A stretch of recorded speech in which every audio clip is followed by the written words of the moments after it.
So guys, Reliance power कल के session में वापस आया 44 के इंपॉर्टेंट बेस पे, जो कि सेकंड लास्ट बेस है। अगर आप पिछले 3-4 महीनों से चैनल पर रेगुलर हो तो आपको मालूम होगा। और आज के दिन उसी बेस से वापस से आपको गैप अप ओपनिंग देखने को मिली।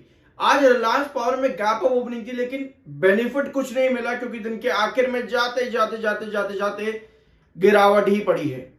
ओवरऑल 44 ये इंपॉर्टेंट बेस क्या इस बार भी रहेगा या फिर इस बार कुछ और है? मार्केट एक्सपर्ट्स का क्या कहना है? सब्सक्राइब जरूर कर देना, because we are NISM 7 certified.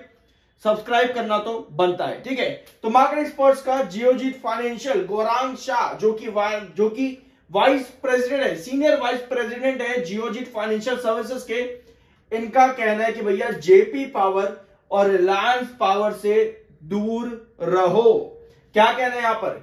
Investors to stay away from a few beaten down stocks, that is JP Power and Reliance Power। भैया क्यों? JP पावर और रिलायंस पावर पर मैंने कल भी आप लोगों के साथ वीडियोस लिए हैं, अगर आपने नहीं देखे जरूर देखना जाकर के। एक चीज आपको दोनों में कॉमन देखने को मिलेगी, वो है वार मार्जिन परसेंटेज, जो कि 100% इन प्रीवियस 6 मंथ्स एक्सीड कर चुका है। वार मार्जिन 100% एक्सीड करने का मतलब यह है कि हाई वॉलेटिलिटी आपको देखने को मिलेगी।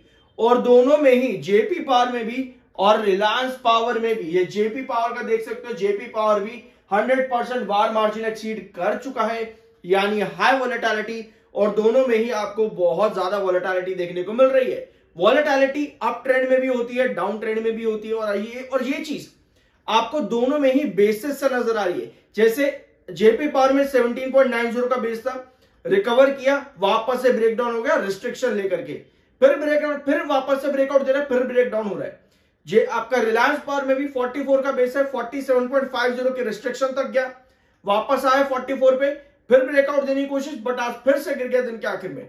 तो जब भी आपको इस तरह की कंडीशन देखने को मिले, वार मार्जिन परसेंटेज 100% को एक्सीड करने लगे, मतलब वॉलेटिलिटी आपको ज्यादा देखने को मिलने वाली है। मार्केट एक्सपर्ट्स का कहना है कि भैया दूर रहो इन दोनों से ही। और सेबी ने शोकॉज नोटिस भी भेजी है रिलायंस इंफ्रा और रिलायंस पावर को, किस लिए? एलिजेड फ्रॉडुलेंट प्रैक्टिसेस के लिए। इसका अपडेट हमने कल के दिन डिस्कस किया था, जरूर चेकआउट कर लेना। टेक्निकल पॉइंट ऑफ व्यू पे रिलायंस पावर 39 का MFI, 43 का RSI, टेक्निकल्स न्यूट्रल है, लेकिन चार्ट पैटर्न अब आपको क्या कहानी बता रहा है? हमें पता है कि 44 से हम बार बार रिकवर हो रहे हैं। एक बार रिकवर हुए 44 से, 2 बार हुए, तीसरी बार भी यहां पर हुए 44 से रिकवर। कल के सेशन में भी 44 की रेंज पर आप घूम रहे थे। आज आपने gap up opening the, but कोई फायदा नहीं। दिन के आखिर में आपकी कैंडल का फॉर्मेशन क्या आया है? थोड़ा जूम इन करते हैं इसको। यहां पे सब्सक्राइब कर दिया करो यार, अच्छा लगता है, पैसे नहीं लगेंगे इस चीज के बिल्कुल भी आप लोगों के। ये है आज के दिन की कैंडल। क्या कैंडल है ये?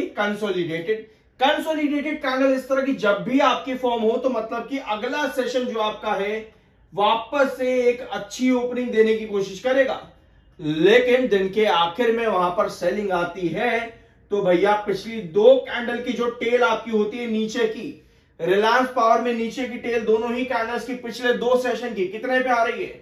44.40 के आसपास, 44.42 के आसपास आ रही है।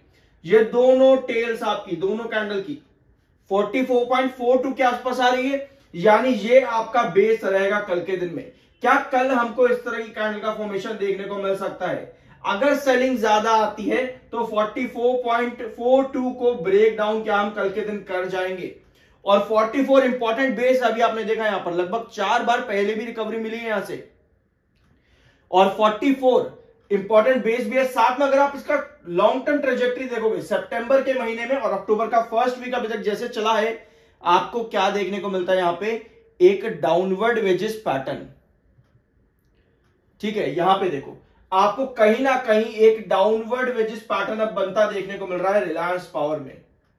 ये रहा आपका, ठीक है, जहां पे गिरते रिस्ट्रिक्शन है आपके, ये देखो इधर, और गिरते ही बेसिस, आपके बेसिस अभी गिरे नहीं है फिलहाल, बट कहीं ना कहीं एक ट्रायंगुलर पैटर्न पर भी है, ठीक है। आपका जो डायगोनल है वो डाउनवर्ड वेजेस पैटर्न बना रहा है, यानी कि अगर ये आज का जो ट्रेंड आपका यहां पर है, जहां से सेलिंग ज्यादा है आज के ट्रेंड में, ये भी डायगोनल को हिट कर रहा है आज के सेशन में, ये भी डायगोनल को हिट कर रहा है। तो अगर आपका डायगोनल ब्रेकआउट नहीं कर पाता तो आप प्रेशर में वापस नीचे गिर सकते हो।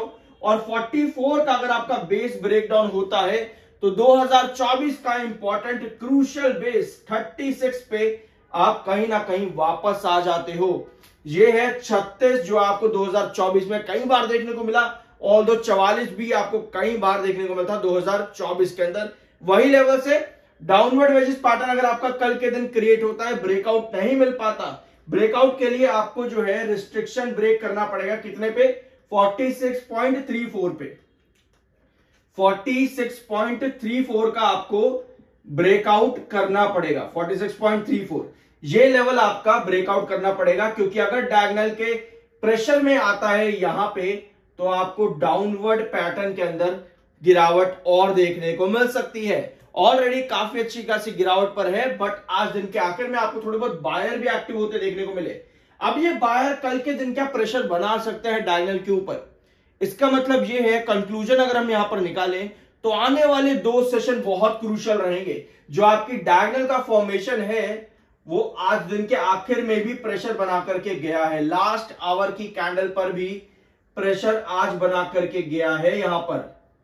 तो कल और परसों के सेशंस अगर ब्रेकआउट करने की कोशिश करता है तो यस हम इसमें बने रह सकते हैं, लेकिन अगर नहीं कर पाता तो भैया हम नीचे की तरफ यहां पर वापस से गिर जाते हैं। तो ये कंडीशन इस समय है रिलायंस पावर लिमिटेड की। बाय सेल की कोई रिकमेंडेशन नहीं, वो आपकी अपनी मर्जी और ओपिनियन होना चाहिए। वी आर NISM 7 सर्टिफाइड, तो सब्सक्राइब के बिना मत जाना। मिलते हैं अगले वीडियो में।